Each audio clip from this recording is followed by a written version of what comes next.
And now, words of wisdom with Adam Carriker. When told the reason for daylight savings time, the old Indian said, only the government would believe you could cut the foot off the top of a blanket, sew it to the bottom, and have a longer blanket. And on that note, we welcome you to Fourth and Pain, the only pro wrestling show to be hosted by an NFL player and a weight loss champion. On the other end of the horn, Redskins defensive end Adam Carriker. Howdy. And I am former wrestling announcer turned weight loss champion Chuck Carroll. This is Fourth and Pain. Be sure to follow us on Twitter at Fourth and Pain and on Facebook, facebook.com/Fourth and Pain. Hi there, hey there, ho there. Hi, Adam. How's it going today? It's going just marvelously. I'm snuggled up next to that said blanket, and I am just warm as a bug. Well, you know what? I'm glad that you are warm as a bug because as we tape this, I'm, for some stupid reason, sitting in my bare feet on a cold floor and just kind of getting the shivers. And I'm wearing shorts. And mind you, it's maybe 42, 43 degrees outside. Not very bright, especially when you're getting over a little bit of a stomach flu. So I don't know what's wrong with me. But you, my friend, I'm willing to say this right off the bat. You are the more intelligent of the two for this particular broadcast. Well, I've heard when it comes to if brains were like dynamite, you couldn't blow your own nose. I'm just saying, that's what I've heard. And based on the scenario you just laid out for yourself and the fact that I know you've been sick, stuff's been coming out of both ends, and you're sitting there, pretty much that statement has now been proven correct. Yeah. All right. Well, let's focus and start doing a show before I look any worse or feel any worse than I already do. Bye week time, my man. This is a bye week, a time for your teammates to go off, take a little vacation, go refamiliarize themselves, if you will, with their families. Maybe go down to Florida, go somewhere where the weather is warm and nice. Maybe go home. I know a couple of guys are going back up to their college town up in Iowa. They're going to do some autograph signings. But Adam, when you are playing during the season and you get that coveted week off, where do you go? What is a number one priority for Adam Carriker during the bye week? Typically what we would do is we would go to our off-season home in Colorado. We got family around there. We got friends around there. It's easier to stay here, but you just want to get away. You want a mental break. You want to see some different scenery. You want to just be around some people that you're obviously close to, friends and family. So it's nice just to get away. And like you said, a lot of guys, they go on a mini vacation. A lot of guys will go home to their off-season houses. I know a guy a couple of years ago actually went down to the Bahamas for 3 or 4 days just to get away from everything and clear his mind. Nice. Some guys will actually stay here and watch film all week and continue to work, which is great, but I think getting away and resting is more important. In my personal opinion, to each their own. Some guys don't have a choice. I'm on IR, so I'm going to be here because I got to rehab and so on and so forth. Well, let me. So it's not like a quote unquote lockout type situation where if a guy wants to show up to the facility, get a workout in, take in some film, they're not going to kick him out, right? Oh yeah, you can show up. I mean, everyone has their own philosophies and things that they like to do. Some guys like to get away. Some guys like to go back and watch all that film again. So it's each their own. Who's to say what one man's method is better than another's? Well, now here's the thing that strikes me about the bye week. They call it a week, but in reality, it's really no more than 4 or 5 days because your teammates here, they practice Monday, they practice Tuesday, and then they got cut loose, but they have to be back in Ashburn bright and early Monday morning. So you really only have 5-day stretch. If you take out 1 or 2 of those days for travel, man, you're squeezing in a whole lot of vacation and not a lot of time. Yeah, typically we'll come in, watch film, run a lift on Monday, Tuesday, have a practice. A lot of guys will be able to get out of town by Tuesday and get to wherever they're going by Tuesday evening, Tuesday night. So you'll have Wednesday, Thursday, Friday, Saturday. You'll have 4 solid days, and you fly back on Sunday. So you still get 4 solid days to kind of chill and relax and just get away for a little bit. Then you got to fly back Sunday. So it's still a good break, but it's definitely not a whole entire week off. a little bit of false advertisement there. Well, let me see. Last question here. I mean, and I've always been, curious about this because in the media we always speculate, is it better to have the bye week early in the season or in this case really late in the year? Which is a player was your favorite? Like, what are some of the pros and cons of both? Because last year, as I recall, you guys had a bye week very early in the year, and obviously this one is in week 10, late in the season. I don't think anybody really wants it. This is week 5 because we were 3-1 heading into the bye. I don't think anybody really wants a bye week that early. I mean, you'll take a bye week whenever it comes. You're happy to have it, but you want to get more into the season because then you got to play like 12, 13 straight games, and that's just exhausting and tiring on the body. So it's nicer to have it more towards the middle, latter half of the season. If you're trying to make a playoff run, it's nice if you are the number 1 or 2 seed because you get another bye. But if not, it's nice to have that bye, week 10, 11, 12, so then it's closer to the playoffs. So you're a little bit fresher for that. Now, you talk about gearing up for the playoff runs here on Fourth and Pain. Again, be sure to follow us on Twitter at Fourth and Pain. Adam, let's switch gears a little bit. Talk about the Atlanta Falcons, who upend the Dallas Cowboys this past week, 19-13 win at the Georgia Dome. Everybody a lot of people anyway, had the Dallas Cowboys winning this game and putting an end to the Atlanta Falcons winning streak. But no, these Falcons, Matt Ryan, Tony Gonzalez, the whole crew, still undefeated. Is it too early now to start speculating whether or not this is a team that can run the table? I don't think it's too early because from what I understand, Roddy White and Julio Jones have already made the statement that it would be nice to go 16-0. They're the only team left that can possibly do it in about every year or every other year. Usually about one team a year seems to make that, that little surge and to threaten that 16-0. I would be surprised if it happens. And I say this because every week, any given Sunday, anybody can beat you, even somebody who's not supposed to. And obviously the very good teams can come up and beat you as well. The other thing is you start to get close to the playoffs. Like you saw this with the Colts and the Saints about 3 years ago. They were both undefeated, like 12-13-0. And I think they both lost like their last 2-3 games in a row because they pulled their starters. They were getting ready for the playoffs, and they both happened to be the 2 teams that made the Super Bowl. So as you get towards the end of the regular season, you start to look towards those playoffs, and you start to look towards the Super Bowl, and you start to think, hey, maybe that's a little bit more important than going 16-0. So starters don't always get played. If somebody's a little bit tweaked that would normally play, might not play. So you got all these things. And the last team to go 16-0 went 18-0 and ended up going 18-1 was the Patriots because Belichick just came out and said, I'm playing everybody like normal. Right. I don't know if he was trying to go undefeated or I just think that's the Belichick way. And I don't have a problem with that whatsoever. But I don't think a lot of coaches are going to do that. So I would be very surprised if they did go undefeated, but it's always fun to watch. Well, okay, before we break down the remaining games in the Falcons schedule, because just a cursory glance, and it seems like it's pretty soft down the stretch for the most part, save a game or two here or there. But going back to what you said about pulling your starters, does that disrupt the rhythm that has been developed over the first 14 games of the season or so? If these guys sit and they don't get a chance to play, so they have, in this case, it would be 2 or 3 weeks off because they're probably going to get that first round bye. And so now you're looking at almost a full month since their last game. Is that going to throw them off kilter? I mean, you would think so. Maybe that's why Belichick kept all his starters in. He went to the Super Bowl doing it his way. At the same time, the Saints and Colts both pretty much pulled their starters 2-3 weeks before the playoffs, and they both went to the Super Bowl with the Saints ended up winning. So it worked for them, and what Belichick did work for him. So, like I said before, it's hard to argue which way is better to each their own because they both worked in the past. Well, and it's too early for me to say one way or another whether these Atlanta Falcons are going to run the table, but let's look at the remaining schedule, Adam. Again, very soft. Against the Arizona Cardinals at home this coming week. Then they travel to Tampa Bay, take on a struggling Buccaneers franchise. Then they host the New Orleans Saints, which have been kind of up and down this year. Then they're at the Carolina Panthers.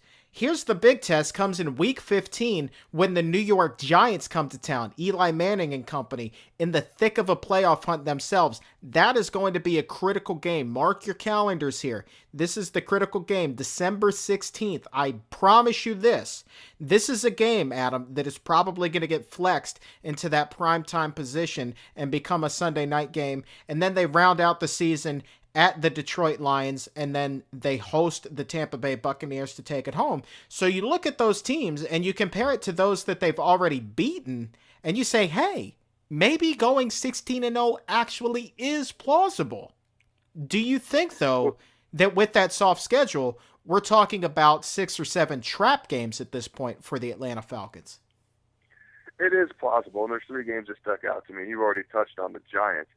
The other games that stuck out to me, the Buccaneers, going to the Buccaneers, and you're going to kind of laugh at me, but they're 4-4. They've won 2 or 3 games in a row. They just ran a roughshod over, I know, it's the Raiders, and they've been pretty much, they put up 40 points. It's either 2 or 3 weeks straight in a row. Their running back, the rookie they took first round, number 31 overall pick from Boise, just rushed for 250 yards.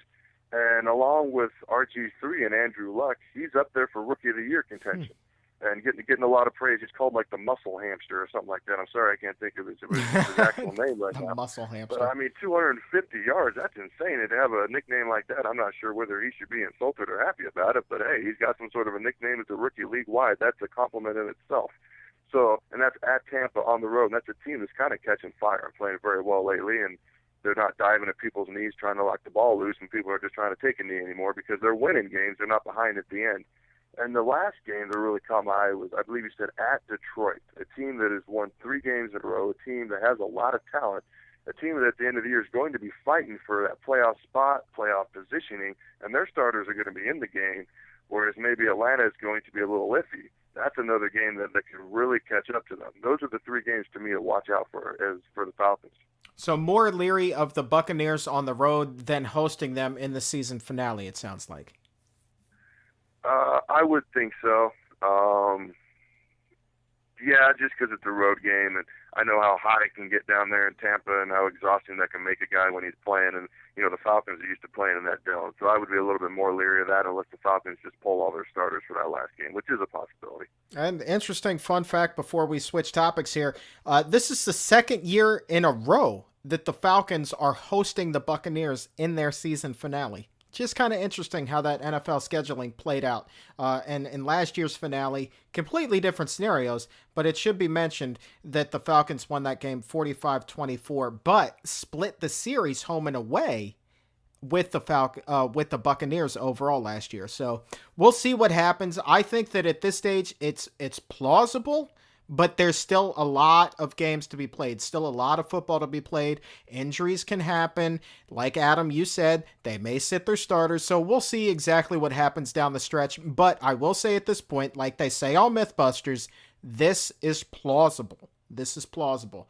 But let's switch gears a little bit. Let's go out of our element. We talk wrestling. We talk football. We've even talked a little bit of NBA. But Adam, one thing that we haven't really discussed in a very long time on Fourth and Pain is boxing. And what you and I love... Very long time. When's the last time we talked boxing? The Stewart Bradley fight, I do believe that we made mention of, because I remember it was during one of the mini camps or some OTA. We actually watched the pay-per-view in your hotel room and were just like flabbergasted by the decision at the end.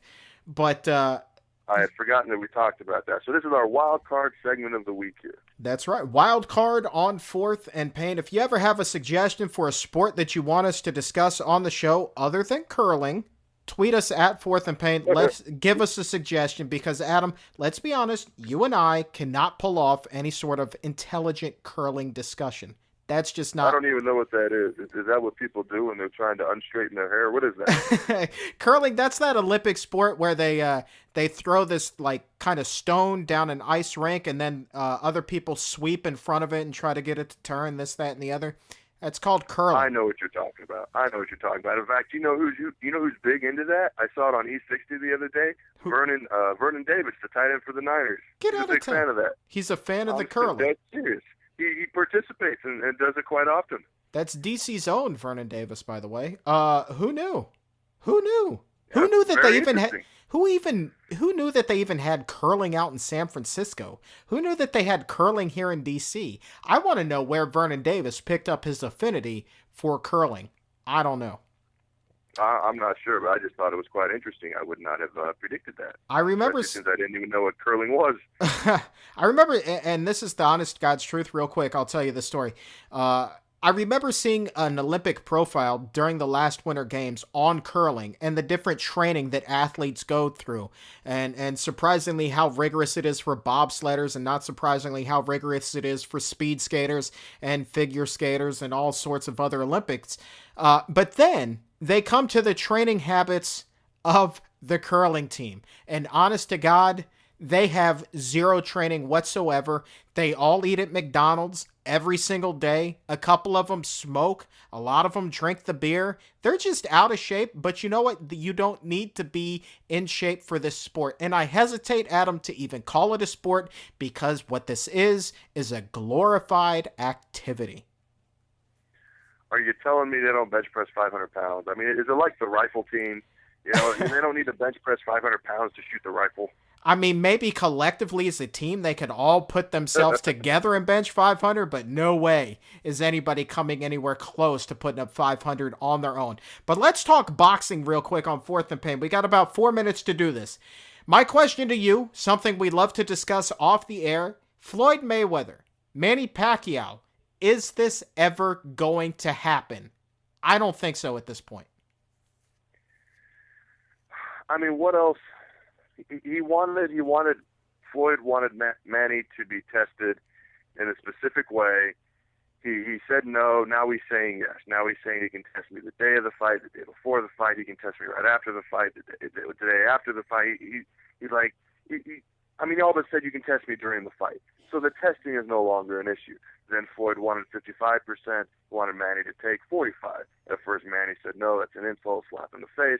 Now he's willing to take that. And from what I understand, Floyd's people have come out and said, you know, that Floyd will dictate the terms. Floyd will be the one to decide everything about this. He is the top dog. Well, I'm pretty sure they've dictated all the terms, and I'm pretty sure Manny has pretty much just said, hey, I'm going to bend over and do whatever you want me to do so I can get this fight, and let's determine who the best fighter in the world is, at least pound for pound.